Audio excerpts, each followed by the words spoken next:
Yahweh, I cry out to you to call the scattered seed of Israel to these anointed words, to the voice of Elijah, to hear what they need to hear, to tear off the veil of lies that they've been told, so that they will remember the Sabbath, so they will remember the covenant. Yahweh, I just ask you to soften their hearts, open their minds, tear the veil off their eyes, let their ears hear your words. In the name of Yahshua HaMashiach, Jesus Christ the Messiah, we pray. Amen. The sacred simplicity of the Sabbath. Holy convocation, no servile work, the end. Apostle Shane Vaughn. Chapter 2, the Torah requirements. When Yahweh spoke the Sabbath commandment from Sinai, he did not leave it cloaked in mystery or chained to the scrolls of scribes. He thundered it openly, publicly, and without ambiguity. The words carved into stone by the very finger of Elohim, Exodus 31:18, outlined a covenantal decree so simple yet so holy that men have spent millennia trying to complicate it. Remember the Sabbath day to keep it holy. 6 days shalt thou labor, and do all thy work. But the seventh day is the Sabbath of Yahweh, thy Elohim. In it thou shalt not do any work. Exodus 20:8-10. In this one commandment, we find the first requirement: do no servile work. The absence of servile in the original divine mandate is not an oversight. It's a testament to the inherent understanding embedded within the Hebrew term for work. The Hebrew word for work is melakah. The word itself implicitly conveys the toilsome, subservient, and servile nature of the labor. Yet, for absolute clarity, later in Torah there is a word added to help strengthen the clear intent of the Father, provided by Moses. This added word, servile, explicitly reveals the menial, bondage-like aspect of the word work. Though the word servile does not appear directly in the original Decalogue, it is used elsewhere in Torah to describe the kind of labor prohibited on Sabbaths and holy days. For instance, it shall be a Sabbath of rest unto you, and ye shall afflict your souls. In the 9th day of the month at even, from even unto even, shall ye celebrate your Sabbath. Ye shall do no servile work therein. Leviticus 23:32, King James Version. The phrase servile work, malakit, abadah, emphasis labor done for survival, profit, or production. The kind of effort that binds man to his need rather than his maker. The Hebrew term adadah is often associated with servitude, bondage, and employment, a form of work done under obligation, whether to a master, an employer, or economic necessity. To cease from servile work is to step away from the structures of economic dependence and contractual service, to unplug, even momentarily, from systems of labor that make no room for sacred rest. This distinction is crucial. This cessation wasn't merely idleness. It represented a deliberate spiritual detachment. It was a conscious choice to prioritize Yahweh. Observing the Sabbath fostered a deeper connection with the divine, a crucial element of their faith. The second requirement, often overlooked, is to remember. Yahweh commands us to remember the Sabbath day and to keep it holy. This act of remembrance is a powerful tool, a sacred duty, and a privilege. It is an international setting apart of a day, a deliberate ceasing from the busyness of life and conscious remembrance of our Creator. In remembering, we acknowledge that we are not meant to be bound by our labor, but are called to a higher purpose, a divine relationship. This remembrance is an act of defiance against the forgetfulness and idolatry that enslave us to the worldly pursuits. To remember is to resist. When we step away from our servile work, we also step out of the shadows of economic and contractual obligations that threaten to consume our lives. We declare our dependence from the chains of labor that bind us to survival and profit. This is a revolutionary act, a protest against the systems that reduce us to mere cogs in a machine. In ceasing from our tools, we find true rest, a respite from the relentless pace of modern life, and a sanctuary in the presence of our Maker. This remembrance is not a passive act, but an active engagement with our faith. It is a weekly ritual, a sacred dance, where we step away from the world and into the arms of Yahweh. In this space, we find freedom, a liberation of the soul, and a reminder of our true purpose. This is the heart of the Sabbath, a day set apart, a day of rest, and a day to remember. The Sabbath is not merely about what one stops doing, but why we stop.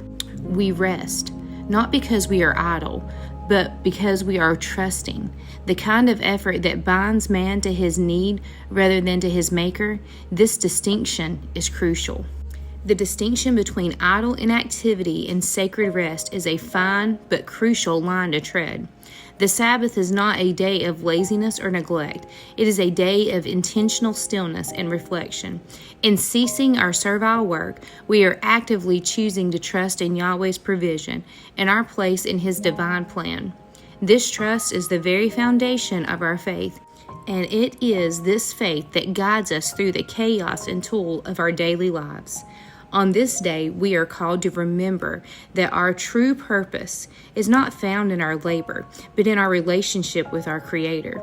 We are reminded that we are not defined by our productivity and our ability to serve others. Instead, we are defined by our unique connection to the divine, a connection that cannot be earned or lost through our efforts, but is a gift to be cherished and nurtured. This remembrance and trust are what set us free. They are the key to unlocking the true rest that Yahweh promises. It is a rest that nourishes our souls, a respite that prepares us for the challenges ahead, and a sanctuary that protects us from the relentless demands of the world. And later, when Yahweh detailed His appointed times through Moses, He repeated and added to the foundation, 6 days shall work be done, but the seventh day is the Sabbath of rest, a holy convocation. Ye shall do no work therein. Leviticus 23:3. Here we are given the second divine instruction, hold a holy convocation. There are the only two requirements for the Sabbath observance found in the Torah. Everything else, every boundary, tradition, and precautionary fence may serve a purpose in someone's walk, but it is not part of the eternal commandment carved by the Creator Himself. Let us now explain these two requirements with reverence, depth, and clarity. No servile work, the ceasing of melekah. The first commandment embedded within the Sabbath law is this: thou shalt not do any work. But what is this work? What Yahweh prohibits. The Hebrew word used is melekah, and it carries a sacred weight often lost in translation. Melekah does not refer to all forms of activity. It does not mean that we must sit motionless, breathless, or silent from sundown to sundown. No, melekah refers to servile labor, task rooted in the exertion of domination or the striving of survival. Some have concluded buying and selling in the category of melekah, but this point deserves clarification. The Torah itself does not forbid buying or selling on the Sabbath. This restriction arises not from the law given through Moses, but from the later reforms of Nehemiah, who, returning from Babylonian captivity, observed rampant Sabbath desecration and instituted strong boundaries. In those days I saw in Judah some treading wine presses on the Sabbath, and bringing in sheaves, and ladding asses, also wine grapes and figs, and I testified against them.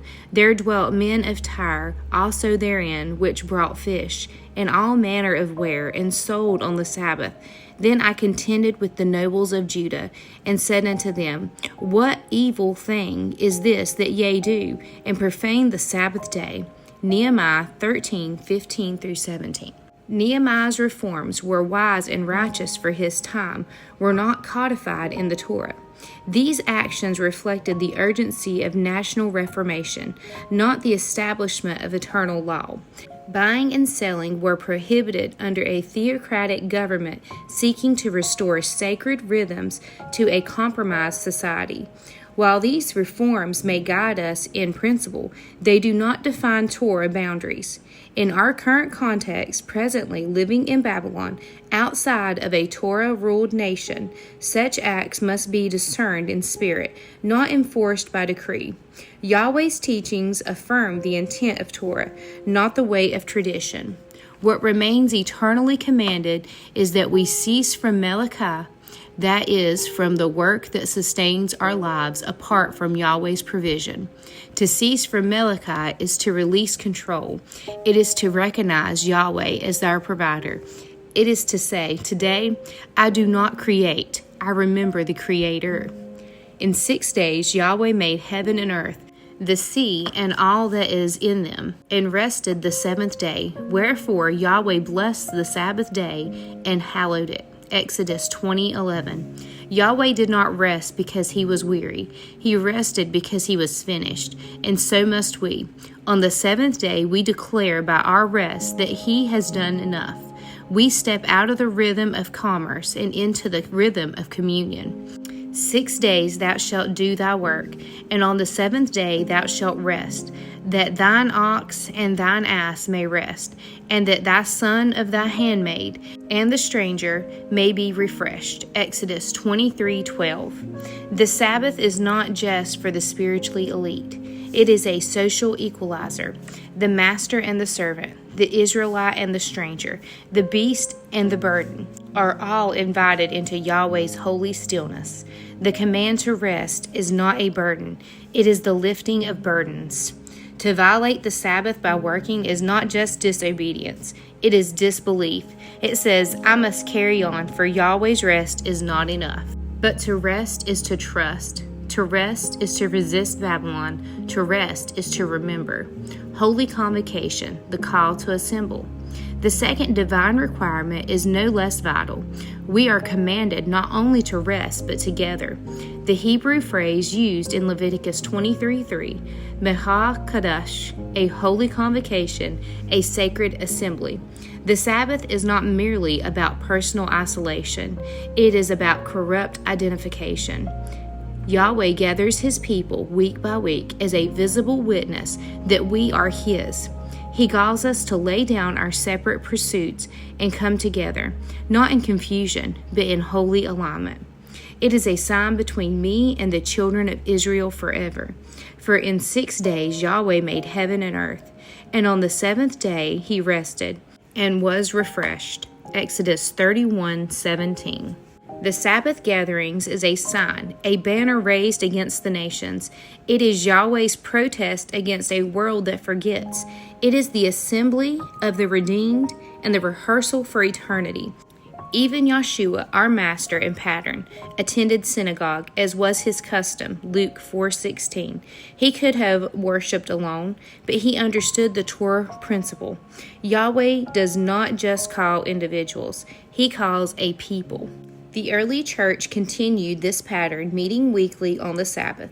Acts 3:14 and Acts 17:2, reading from the Torah and prophets. The Sabbath gathering was not abolished, it was amplified by the Spirit. To forsake the assembling together is to break the rhythm of heaven. It is to silence your voice in the heavenly choir. It is to no longer blend your voice in the psalm of the Sabbath sacrifice with the earthly and the heavenly priesthood. One would hardly entertain the idea of an isolated priesthood in heaven, and yet we relish in foolish ideas concerning the heavenly priesthood presently in training for reigning. Let us abandon all such thoughts of tomfoolery. Let us not forsake the assembling of ourselves together, as the manner of some is, but exhorting one another. Hebrews 10:25. The Sabbath gathering is where exhortation flows. It is where strength is shared. It is where the body breathes together in unity. We do not keep Sabbath privately. We keep it collectively as a family of faith, assembled under the banner of Yahweh's name. This convocation is not metaphorical, it is physical. The Hebrew understanding of Mehor Kodesh was never abstract. It was an actual gathering, a real congregation, a community of bodies and breath lifted in unity. At FHMI, we teach that Sabbath obedience includes the physical act of coming together. Yahweh knows when no such place of gathering exists. He knows the captivity of distance, of isolation, or circumstance. In such rare and genuine situations, virtual gatherings may be a merciful provision, but not when physical gathering is not humanly possible. He who searches the heart will weigh our effort. But let us be clear, the divine instruction is not to click in, but to come in. Where there is a way to assemble in person, we are called to do so. Many have understood this so clearly that they have physically moved to be at headquarters or at one of our satellite training centers. Together in body is together in covenant. The prophetic heart of simplicity. The deeper we journey into the Word, the clearer it becomes. Yahweh has never required from his people what he has also not empowered them to do. The simplicity of the Sabbath is not a lowering of the standard, but a lifting of the veil. The burden was never in the Torah. It was in the traditions added to it. When Yahshua walked the earth, his hardest rebukes were reserved not for the Sabbath breakers, but the Sabbath burdeners, those who made the day of joy into a day of scrutiny. He said, "You bind heavy burdens, grievous to be borne, and lay them on men's shoulders, but you yourselves will not move them with one of your fingers." Matthew 23:4. But the Elijah message comes with a finger, not of accusation, but of liberation. It writes not on stone tablets, but on hearts of flesh. It reclaims what was stolen by both lawlessness and legalism. It proclaims, "Where the Spirit of Yahweh is, there is liberty." 2 Corinthians 3:17. The liberty of the Sabbath is not lawlessness. It is order without oppression, structure without slavery, and holiness without harshness. In a world of confusion and compromise, Yahweh is raising up a remnant who will honor the simplicity of his Sabbath as an act of covenant loyalty, not adding, not subtracting, but obeying, not striving, not debating, but delighting. This is the call of the sons and daughters of Yahweh in this hour, not to argue over how close one may walk to the edge of obedience, but to walk in the center of his will with joy.